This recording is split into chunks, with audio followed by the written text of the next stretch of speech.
School service কমিশনের পরীক্ষায় স্থগিতাদেশ দিল না সুপ্রিম কোর্ট। পরীক্ষা স্থগিত করছে না, নজরদারি থাকবে জানালেন বিচারপতি সঞ্জয় কুমার ও বিচারপতি সতীশ চন্দ্র শর্মা। একজন দাগী অযোগ্যও যেন পরীক্ষায় বসতে না পারে সেটা নিশ্চিত করতে নির্দেশ সর্বোচ্চ আদালতের। কোথাও কোনো অনিয়ম হবে না আশ্বাস এসএসসির আইনজীবী কল্যাণ বন্দ্যোপাধ্যায়।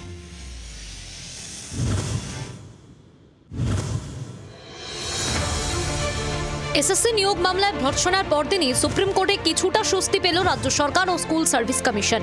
এসএসসির পরীক্ষায় স্থগিতাদেশ দিল না সর্বোচ্চ আদালত।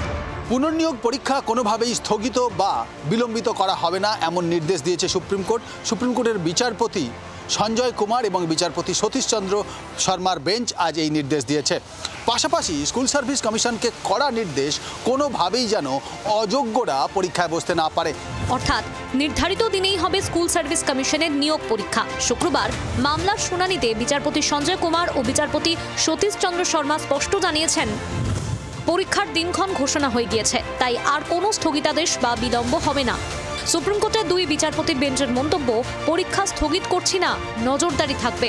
এদিন মামলাকারীদের আইনজীবীরা আশঙ্কা প্রকাশ করেন, অযোগ্যদের পরীক্ষায় বসানো হতে পারে।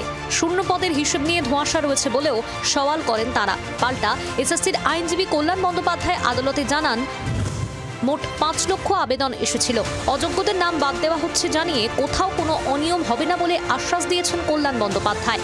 এরপরই মামলাকারীদের আইনজীবীদের আশ্বস্ত করে সুপ্রিম কোর্টের দুই বিচারপতির বেঞ্চের মন্তব্য, এমন কিছু হবে না, ভরসা রাখুন, সবকিছু আমরা নজরে রাখছি।